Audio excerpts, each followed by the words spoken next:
दिवाली से एक दिन पहले मोदी सरकार ने देश को बड़ा तोहफा देने की कोशिश की। उसने पेट्रोल और डीजल के दामों में भारी कटौती कर दी है। अब पेट्रोल पर लगने वाली एक्साइज ड्यूटी 5 रुपए तक कटौती कर दी गई है। वहीं डीजल की एक्साइज ड्यूटी में 10 रुपए भी कम कर दिए गए हैं। यानी कि मान लें कि जैसे ही भाजपा चुनाव हारी, उपचुनाव में उसको हार मिली, बस हार के चलते ही फौरन 5 और 10 रुपए कम कर दिए गए। उसकी एक वजह ये भी है कि हिमाचल के मुख्यमंत्री ने माना था कि हम हारे हैं तो महंगाई की वजह से, यानी कि हार का डर अब भाजपा को सता गया, जिसके बाद तुरंत फैसला लिया गया 5 और 10 रुपए पेट्रोल और डीजल पे कम करने का। बीते कई हफ्तों से पेट्रोल और डीजल की कीमतें बेलगाम तरीके से बढ़ी हैं। सिर्फ अक्टूबर की माने तो 28 से 30 रुपए के आसपास कीमत बढ़ी है पेट्रोल और डीजल की। इसके चलते कई शहरों में डीजल 110 रुपए और पेट्रोल 120 रुपए तक पहुंच गया था। राजधानी दिल्ली की बात करें तो यहाँ पेट्रोल 110 रुपए प्रति लीटर आगे पहुंच चुका था। वहीं डीजल 98 रुपए प्रति लीटर बिक रहा था। अब अगर लखनऊ की बात करें तो लखनऊ में भी कुछ हाल ऐसा ही था, जहां पेट्रोल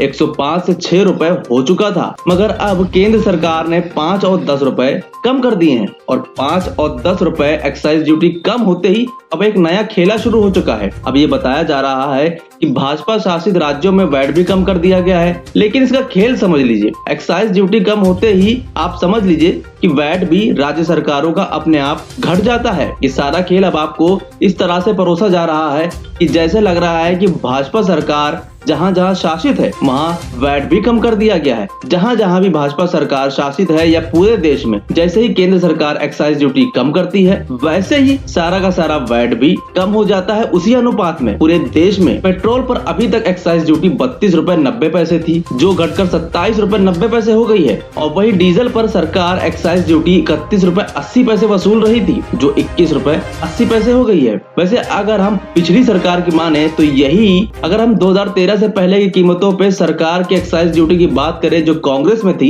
वो 9 रुपए पेट्रोल पे थी और 3 रुपए डीजल पे थी। यानी कि पेट्रोल और डीजल पे करीब 800% की बढ़ोतरी कर दी गई है। वैसे आपको याद दिला दें कि पिछले दिनों वित्त मंत्री निर्मला सीतारमण ने कहा था कि फिलहाल पेट्रोल और डीजल पर एक्साइज ड्यूटी कटौती नहीं की जा सकती, यानी कि तब तक ये नहीं कटौती हो रही थी जब तक भाजपा हारी नहीं थी। जैसे ही भाजपा कर्नाटक, राजस्थान, हिमाचल प्रदेश जैसे राज्यों में हारी, तुरंत एक्साइज ड्यूटी कम कर दी गई। ये जनता जनार्दन का पावर ही है कि जैसे ही उसने अपना पावर दिखाया, सरकार के पांव तले जमीन खिसक गई और उसको मजबूरन यहाँ पर आकर 5 से 10 रुपए कम करने पड़े। फिलहाल इस पर अब लगातार मीम्स भी बन रहे हैं। लोग कह रहे हैं कि भाजपा हटाओ और पेट्रोल सस्ता करवाओ। सोशल मीडिया पर लगातार लोग ट्वीट्स करके मजे ले रहे हैं पेट्रोल की घटी कीमतों पर। खास करके कहा जा रहा है कि देखा आपने जनता जनार्दन का पावर, जनता ने जैसे ही झटका दिया 5 से 10 रुपए कम हो गए।